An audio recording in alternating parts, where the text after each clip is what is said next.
For my mother's treatment, I agreed to marry an 80-year-old man. But on the very first night, my senses were shattered. When he tried to cut off both of my hands, my world turned upside down. My mother always used to tell me that when a young girl marries an old man, he keeps her extremely happy. I was innocent.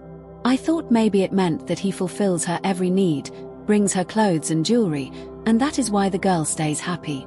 I never understood what my mother truly meant. But when that man sat in front of me, I kept thinking that perhaps today I would finally learn how an old man keeps a woman youthful and how he keeps someone much younger than himself completely under his control. Mother used to give the example of my grandfather, who had become very old and bedridden. After his wife passed away, he married a young woman, and within a month he recovered his strength like a young man. He started doing household work and even working in the fields again.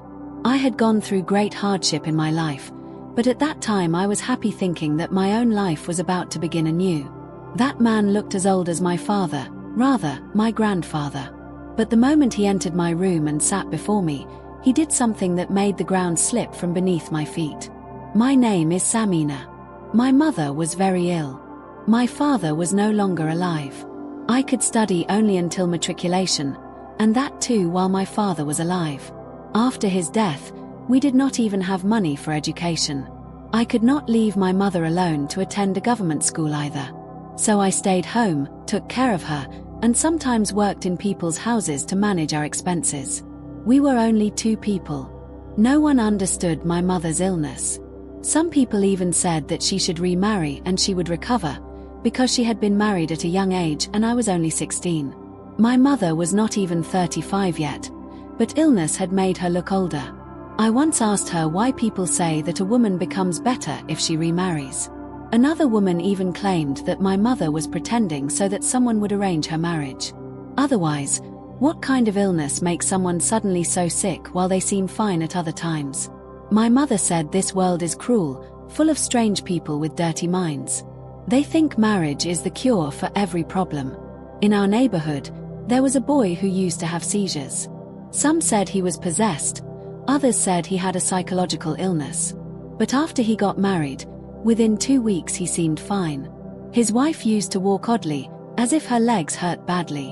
When I once asked why she did not see a doctor, her mother-in-law said she did not need one and should feel lucky. I did not understand. When I asked my mother, she told me I was too young to understand such matters. Married people have their own affairs. When I would marry, I would understand. I never understood why people had such mixed views about marriage. Some called it a blessing, others said it was a punishment for women. I did not want to marry. My only concern was my mother, whose health worsened daily. One day, after earning some money from tutoring children, I took her to the hospital. The doctors said she had a life-threatening illness and needed immediate treatment, which would be expensive. They prescribed medicines. The medical store owner gave me 1 week's medicine on credit and warned that without payment, he would not give more. The medicine worked. My mother improved greatly, but it was very expensive. I paid all the money I had and borrowed more just for 1 week's supply. I lied to my mother, telling her it was not costly. She was happy and grateful, saying I had saved her life. She did not know I had no money left for the next week. When I went again to the medical store and begged for more medicine, the owner refused. I pleaded with tears in my eyes. An elderly man, about my grandfather's age, was standing there. He asked why I was crying. I explained that my mother would die because medicines had become so expensive. He calmly paid my previous dues and bought another week's medicine. I was shocked and asked why he helped me. He said I needed help. When I asked how I would repay him, he said if I agreed to one request, I would not have to return the money. He asked for my address. I told my mother about his kindness. She did not look happy. After he left, she said he had come to ask for my hand in marriage. He was wealthy, owned shops, a house, a car, everything. But he was much older than me. I stayed silent all night, then decided to marry him. Without money, life is like hell. At least with wealth, one world can be made better. I told my mother I was helpless. The old man would not live forever, and one day his property would be ours. With tears in her eyes, My mother agreed. The marriage was simple, only a small nikah ceremony at home. He took me to his house. He arranged a caretaker for my mother and paid her well, warning her not to neglect her duties. I felt hopeful. My mother always said old men value young wives greatly. That night, he came to my room looking tense. There were no guests in his house. He gave me a heavy gold set as a gift and said I was the most precious thing to him. Then he said he had married twice before. When I asked where those wives were, he said they were no longer in this world.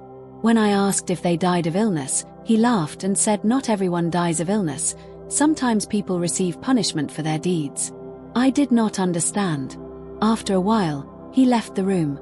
Soon, a handsome young man entered. He greeted me respectfully and said he was my younger brother-in-law. He gave me a ring and insisted on putting it on my finger himself. His tone felt strange. He held my hand longer than necessary, praising my beauty. I felt uncomfortable and wanted him to leave. Suddenly, my husband entered. His expression was terrifying. I tried to pull my hand away, but the young man did not release it immediately. Then he left.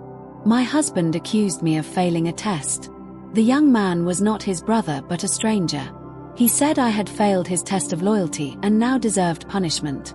He swore he would cut off the hands I had extended. He advanced toward me.